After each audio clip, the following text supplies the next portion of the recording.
ఇచ్చాడు, ధనమును అపోస్తలుల పాదము ముందుంచాడు.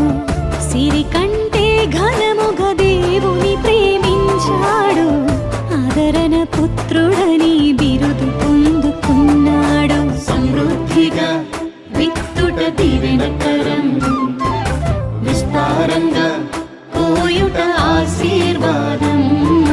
సమృద్ధిగా విత్తుట దీవెనకరం, విస్తారంగా